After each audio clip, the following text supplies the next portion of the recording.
So yun na nga mga kapasitive, no? Magandang araw sa inyo. It's me, Daddy Vlog. Ayan, so kakatapos ko lang mag CVT cleaning at konting upgrade ng panggilid ng ating client. At yun nga, no, habang papahinga ako, yun nga, may nag-message sa atin na another client from Imus. Nandito na raw yung kanyang unit, so kikitain na natin siya. Yun, sir, magandang gabi. Okay na ba? Nakadito tayo? Okay na, boss. Ayun. So, ayun mga kapasitive, no, nandito na yung unit na pinapunta sa atin ng ating kliyente. Ano pangalan niyo, sir? JR, boss, JR. Yeah. So, ano ulit, sir? Pamangkin. Pamangkin. May shoutout na ba? Okay na, sir. Ayan. So, kasama yun, sir? Kapalit ka, sir. Kapalit, sir. Magandang gabi. Yun nga, no, nag-message si client. Ang sabi lang niya sa akin is hard starting itong V40. So, interview natin, sir, kung ano po ba yung ibang problema nito. Ang ano ko, sir, yung rubber damper niya dun sa may ED support. Nagtuklap yung isa, na-backlash, tinula ko.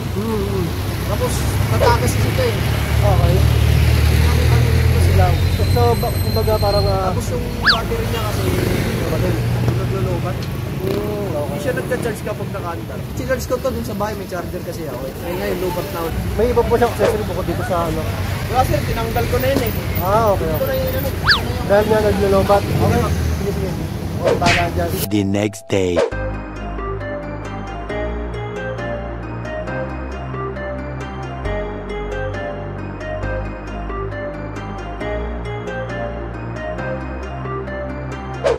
So yun na nga mga kapasitive, no? And we're back. Ayan, so sa likod ko yung motor ni client na dineliver sa akin. Sariwa yung may-ari, malamig yung paint. What? Teka, kanina ko ba narinig yun? Joke lang. Gaya ng nakagawian is siyempre i-evaluate muna natin or i-check natin muna yung buong unit, no? Since wala akong idea sa history ng motor na to. But yun nga, no, sabi nung nag-deliver, ito ay natambak ng matagal sa kanilang bahay, no. Then pinagawa siya at nag-uusok, pinagawa uli. Ito raw ay naka 54mm bore. Upon checking, ayan, so kanyang physical na itsura, talagang may mga problema. So iisa-isahin natin. Maganda na rin tong naka-video para at least kung mapanood ni owner, nakita niya yung mga basic problem sa labas. Then, tsaka tayo magpo-proceed sa loob. So, total talagang restoration to at full detailing kasi parang grado. Pag tinanggal natin yung kaha, makina, talagang linis, ayos. Isang mabilis na review lang dahil gusto ko na rin mabaklas to bago magtakip silim. So, sa kanyang panel gauge, malabo na. Napansin ko yung kanyang odo hindi gumagana dahil wala siyang speedometer cable. Pero yung kanyang fuel gauge nagana. Wala siyang signal light. Ayan, hindi nagana yung signal light niya, left and right. Pero meron siyang high and low. Battery operated na rin naman siya. Napansin ko wala siyang brake light, wala siyang tail light. Sabi nung nag-deliver sa akin, madali daw malowbat yung kanyang battery. Sa kanyang kaha, medyo may pingas na. Headlight, may basag na. Malabo na rin yung lens. Yung kanyang lever, hindi na magkatugma. Silver to. Ito black silver.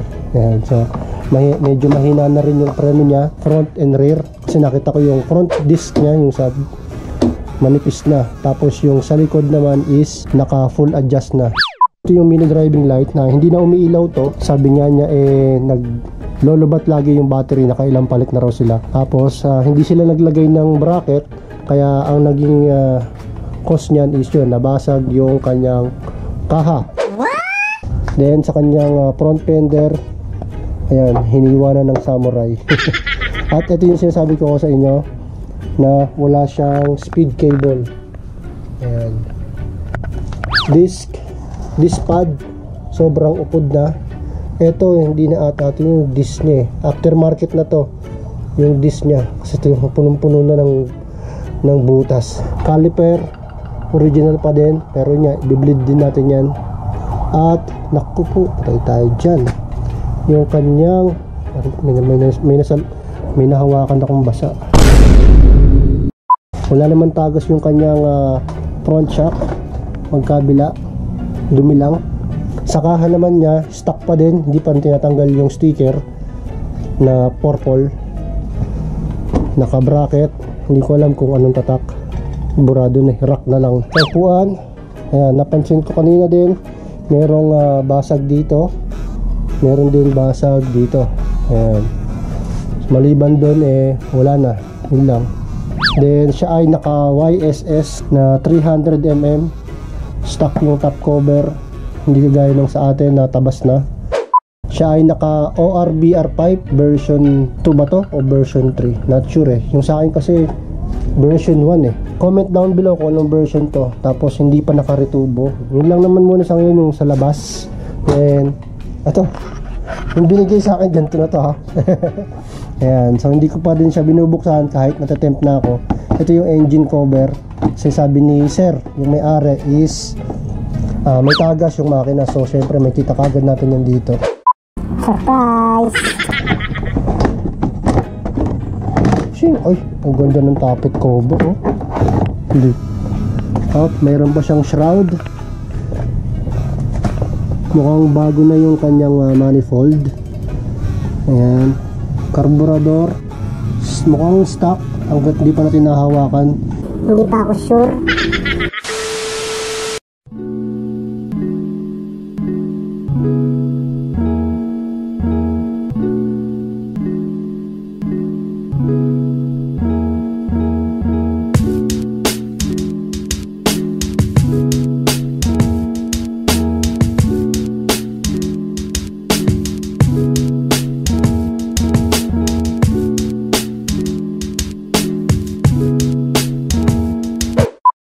So yun mga kapasitive, natanggal na natin yung kanyang side cover, pati yung tail light cover. Ayan, so as you can see naman, talagang madumi. Yan, medyo may mga ano to, agyo-agyo. Ayan, so talagang napabayaan na talaga. So ayan yung kanyang carb, mukha namang stock pa.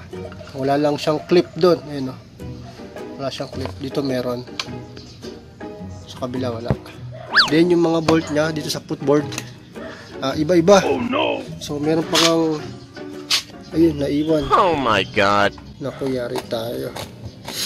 Merong naputol. Ito yung kaputol. Ayan. Iniikot ko siya. Naputol due to kinalawang na. Ayan. So pagbira natin, ayun, bumigay na. Oh no. Sa kabila naman, wala nang tornilyo. Pero not sure kung may naka ano din. Then ito, may nakita akong wire dito. Ito, hindi ko alam kung para saan to. Pero hindi ko siya mahila So tingnan natin.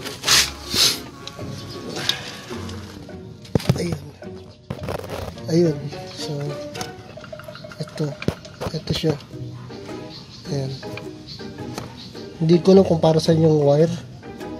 Pero check na natin. Ayan, kung makikita nyo yung ilalim, puro talsik ng langis from here sa chassis.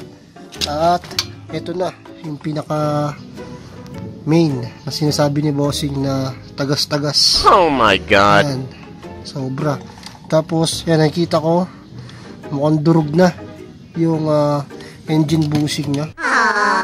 Malamang sa malamang wala nang langis to. Kasi kung makikita nyo naman, sobrang basa pa. Ibig sabihin, bagong tagas lang din to. Check natin kung sa block or sa head. Pero yun nga, malamang tatanggalin natin to.